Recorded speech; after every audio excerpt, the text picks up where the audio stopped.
They did it again. The comment that was just slightly off, the tone that carried something you were not supposed to react to.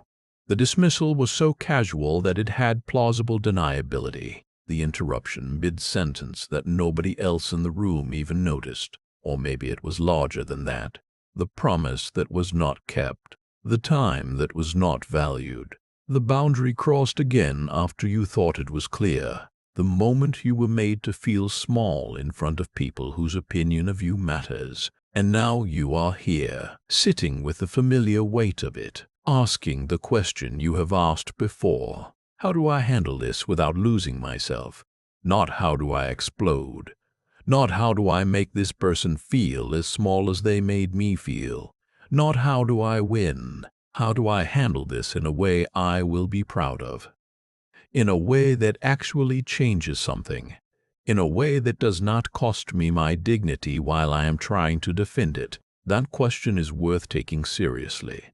Because how you handle disrespect says more about who you are than how you would handle respect. And handling it well, in the specific ways this script is going to walk you through, is one of the most powerful things available to a person who has decided they are done accepting less than they deserve. Here is the first thing you need to understand, and this reframes everything that follows. Most disrespect is not about you. Let that land before you argue with it, because the instinct when you are disrespected is to make it personal, to make it about your worth, about what you did or did not do, about whether you should have said something differently, about whether you are the kind of person who invites this. The instinct is to locate the problem inside yourself, and that instinct, while understandable, is almost always wrong. Here is what disrespect is almost always actually about: the person doing it, their patterns, their unresolved frustrations, the stress they are carrying that has to land somewhere, the environments that taught them this is how interactions work, the beliefs they hold about what they can get away with around you specifically. The person who talks over you in meetings is usually someone who talks over everyone and does it automatically. The person who delivers the casual undermining comment is usually someone running a well-worn script of insecurity they have been using for years. The person who dismisses your feelings is usually someone who learned early that feelings are a liability and has been dismissing them, starting with their own ever since. This does not excuse any of it. It contextualizes it, and context changes what you do with it. Because if the disrespect is about them, not you, then the response is not about defending your worth. It is about making a decision about what you will and will not accept. And decisions are available to you right now, without needing to change them, without needing them to understand, without needing anything from them at all. But here is what you are missing about why the same person keeps getting disrespected. This is the piece most people cannot hear without getting defensive. The disrespect continues in large part because it has been allowed to, not deliberately, not consciously, not because the person being disrespected wanted it, but because the response to the disrespect taught the person doing it something. It taught them that crossing this particular line has a cost they are willing to pay, or no cost at all. Here is how this works. Disrespect, like most behavior, is calibrated. People, even people who are not consciously calculating, adjust their behavior based on what produces friction and what does not. The person who interrupts you once and meets no resistance learns interrupting this person is available. The person who dismisses your opinion once and watches you accept the dismissal learns this person's opinions are dismissible. The person who treats your time as negotiable once and experiences no consequence learns this person's time is negotiable, not through deliberate manipulation necessarily, through the natural adjustment of behavior based on what it costs. When behavior costs nothing, it continues. When behavior costs something real, it recalibrates. The person who is consistently disrespected has, in some way, been making the disrespect cost-free. Not through weakness, often through genuine good values. the desire to avoid conflict, the generosity of assuming the best, the fear that addressing it will make things worse, the hope that things will improve on their own. All of those are real and human, and all of them, held consistently, tell the other person that this behavior is acceptable here. Changing that is not about becoming aggressive.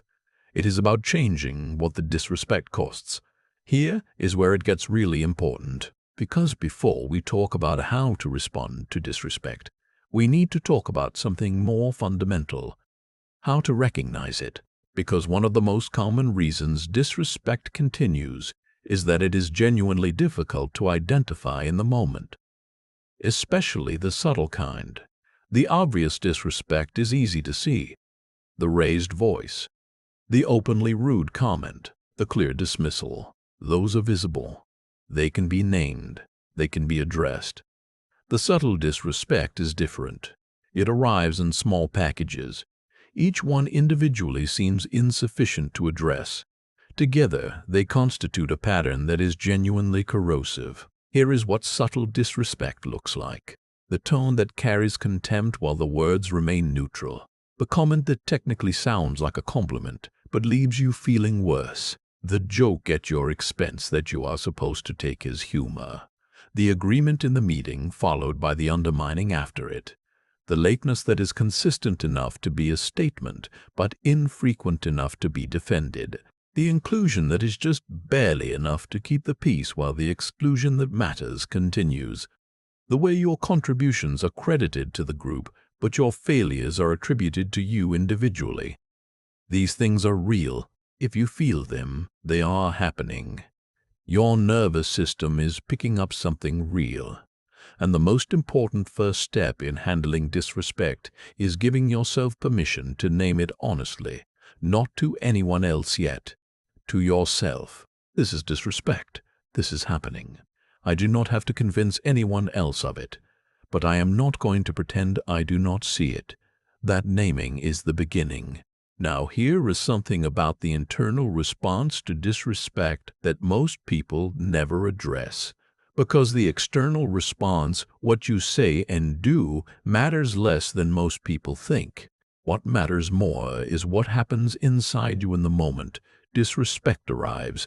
For most people, what happens is one of two things. The first is activation.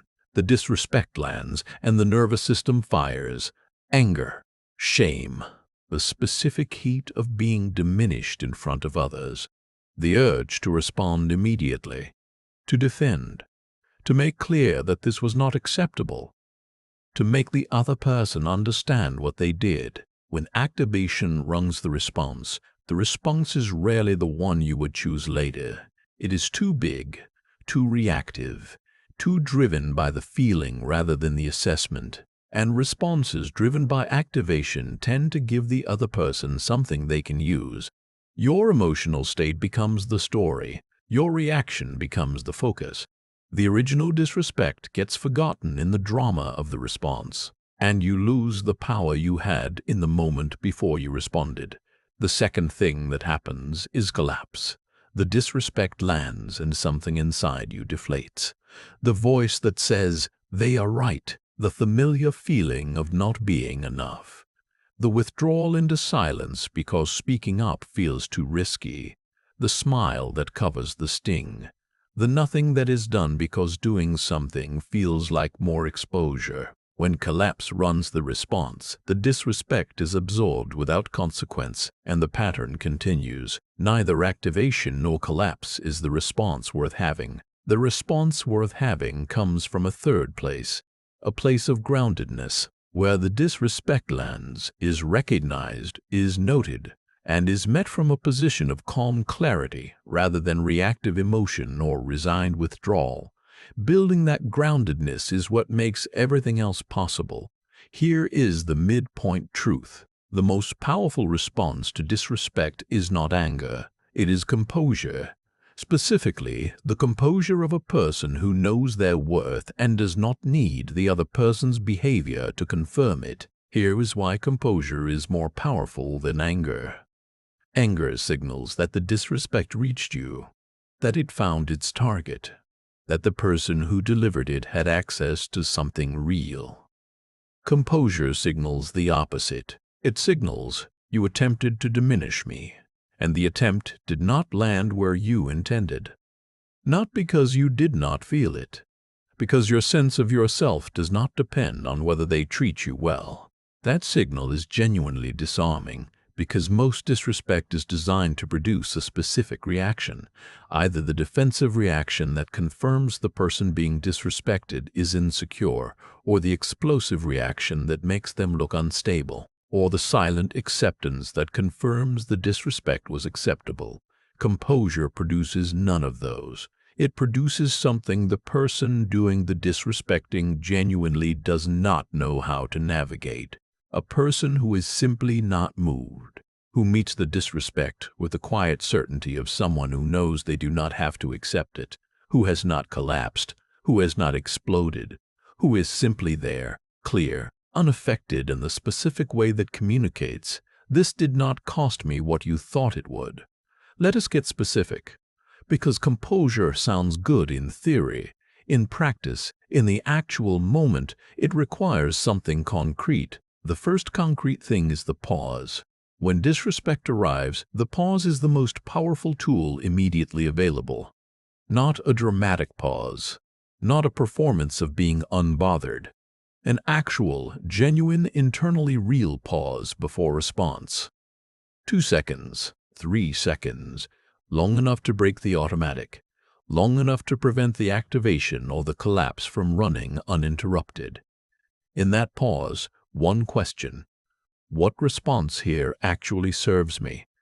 Not, what response here feels most satisfying in this moment. Not, what response will make them understand they were wrong. Not, what response avoids all conflict. What response actually serves me in the larger sense, in terms of who I am, how I want to be seen, what I am trying to build in this relationship or in this environment. What response I will feel good about when I think about this tomorrow. That question, asked honestly in the pause, produces a different response than the activation or the collapse. It produces a response that is chosen rather than reflexive, and chosen responses carry a different quality entirely. Now let us talk about the specific responses that actually work, not scripts, frameworks, because the specific words vary but the principles behind them do not. The first principle is direct naming without emotional escalation. When disrespect happens, naming it directly is often the most powerful thing you can do, not with heat, not with accusation, with calm, specific observation. When you speak to me in that tone, I need you to change it. That comment was not acceptable. I need you to let me finish before responding. What you just said was disrespectful. The naming is specific. It does not attack the person, it addresses the behavior. It is delivered without the heat that would make it easy to dismiss as emotional. And it is clear, not implied, not hinted at, not buried in politeness that obscures the actual message. Clear. The clarity is important because it removes the ambiguity that allows the behavior to continue. After a clear naming, the person doing the disrespecting knows that you saw it, that you named it, that it was not invisible to you, that you are not going to absorb it silently. What they do next tells you something important about who they are. Some will recalibrate, some will apologize, some will become defensive, some will escalate. Each response tells you where you stand with this person, and that information is valuable because it is honest, and honest information about where you stand is worth more than comfortable ambiguity. The second principle is the consequence. Naming the disrespect without a consequence is often not enough, because naming it without consequence still costs nothing. The consequence does not have to be dramatic. It does not have to be punitive. It does not have to be delivered with anger. It has to be real. Real means it is something you will actually follow through on. If you continue to speak to me this way, I am going to end this conversation. If this keeps happening, I am going to reconsider whether this arrangement works for me. If this continues, I'm going to need to address this with someone who can help resolve it. The consequence changes the cost structure of the disrespect. Before the consequence, disrespect costs nothing. After the consequence, disrespect costs something real. And behavior that costs something real changes. Not always immediately. Not always completely. But it changes. Because the equation has changed. The third principle is the follow-through. This is the one most people fail at, because follow-through is harder than naming, harder than stating the consequence. Follow-through requires doing the difficult thing you said you would do when the difficult thing actually becomes necessary, ending the conversation when you said you would, taking the action you said you would take, holding the limit that you named, without apology, without softening, without the explanation that is really an invitation to keep pushing. The follow-through is what makes everything else real. Without it, the naming is performance. The consequence is theater. The person doing the disrespecting learns that your words do not have to be taken seriously. With it, everything changes, because you have demonstrated something that is rare and powerful. You said something and then you did it, and the person in front of you now knows that your words are real. That when you name something, you mean it. That when you state a consequence, you will follow through. That knowledge changes the dynamic more permanently than anything else available. Here is something about the specific context of workplace disrespect, because this is where many people feel most stuck. The power dynamics are real. The consequences of mishandling it are real. The complexity of needing to maintain a professional relationship with someone who is disrespecting you is real. And the advice to simply name it and state a consequence, while valid in personal relationships, needs to be applied differently here. Here is what works in professional contexts.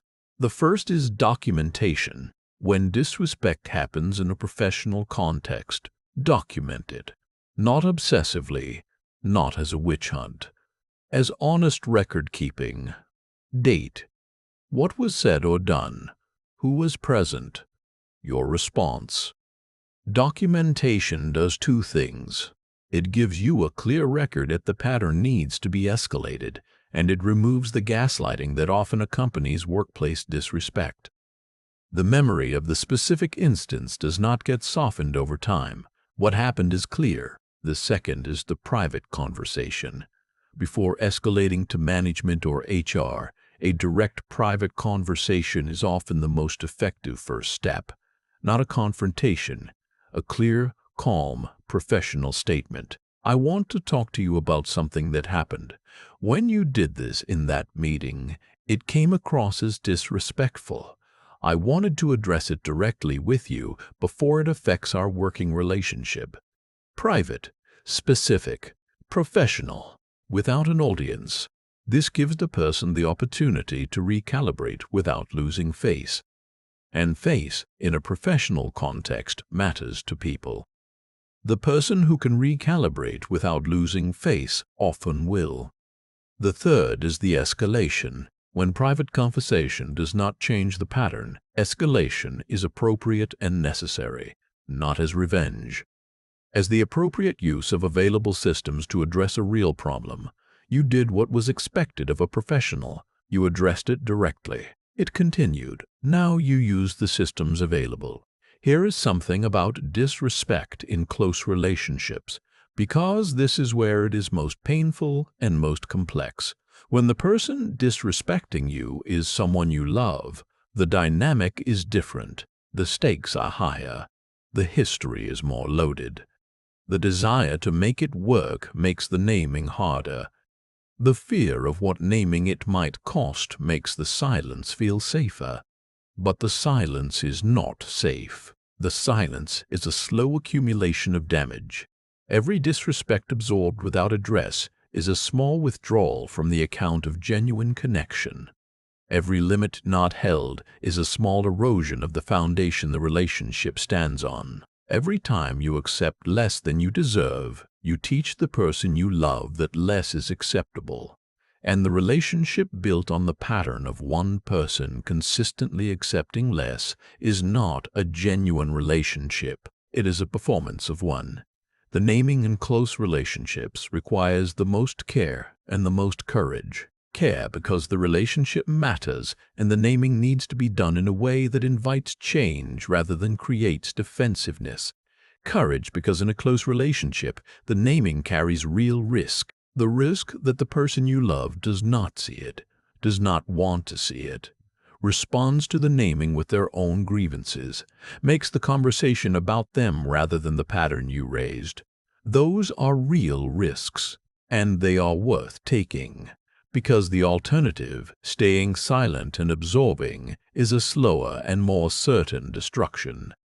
The naming that is done with care and courage gives the relationship the chance to become real, which is what close relationships are supposed to be. Here is something about the person who keeps disrespecting you after you have addressed it, because this is where most advice stops. It tells you to set boundaries, to name the behavior, to have the conversation, and you did, more than once, and it happened again. Here is what that tells you. This person is showing you who they are, not who they are on their best day, not who they are in the version of themselves they want you to see, who they actually are in relationship with you. And when someone shows you who they actually are, the decision available is not whether to make them change. You cannot make anyone change. The decision is whether this relationship, as it actually is one you want to continue in.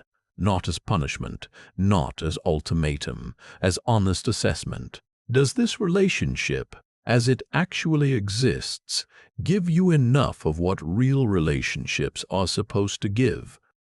Does it have genuine mutuality? Does it have genuine respect? Does it add to you or consistently take from you? If the honest answer is no, the conversation changes. Not about how to handle the disrespect, about whether to stay in the environment where the disrespect keeps happening. That is a harder conversation, a more personal one that only you can have with yourself. But it is the honest conversation, and having it honestly is the first step toward whatever comes next. Here is something about the internal work that makes all of this possible. Because the external responses, the pausing, the naming, the consequences, the follow-through, all of those require something to be built first. They require a stable enough sense of your own worth that you can act from it rather than constantly trying to protect it. The person who does not believe they deserve respect cannot consistently hold limits around respect, because every time the limit requires something costly, the internal doubt asks, "But do I really deserve this?" And the doubt undermines the holding. The work of building genuine self-respect is not the same as building the performance of confidence. It is quieter, more internal, more about the relationship you have with yourself than anything you project outward. It looks like keeping your word to yourself, like noticing how you speak to yourself when you make a mistake and choosing something more honest. Like holding standards for yourself that you actually believe you deserve to hold, like treating your own time and energy as genuinely valuable, rather than as things to be given away to anyone who asks.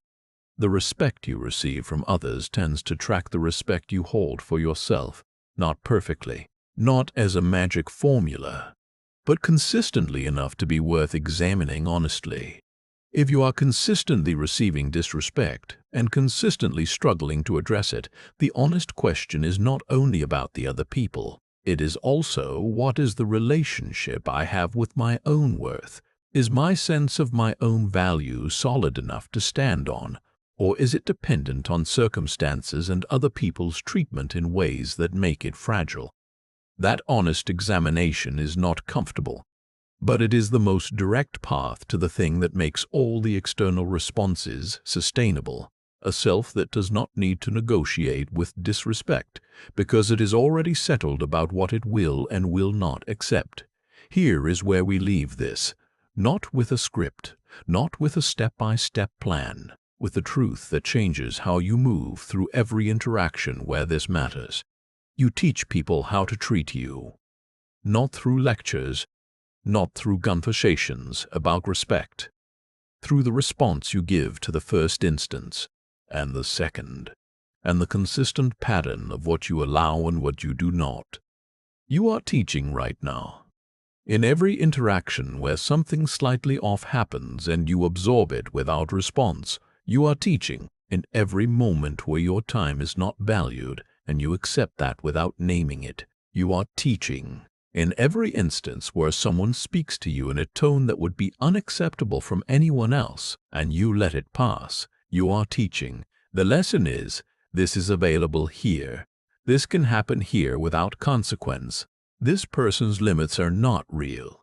The good news is this: the lesson can change, not through one dramatic confrontation, not through a declaration about who you are and what you deserve, through the slow, consistent, unglamorous practice of responding differently than you have been, of pausing instead of immediately absorbing, of naming instead of staying silent, of following through instead of setting the limit and then abandoning it under pressure, of deciding in the next moment, where the choice is real, that what you accept from this point forward is different, not because you became a different person, because you decided to be this one, the one who knows what they are worth, the one who does not need to be angry to hold limits, the one who is not moved by guilt tactics or pressure or the discomfort of someone else's disappointment, the one who handles the disrespect in a way they will be proud of.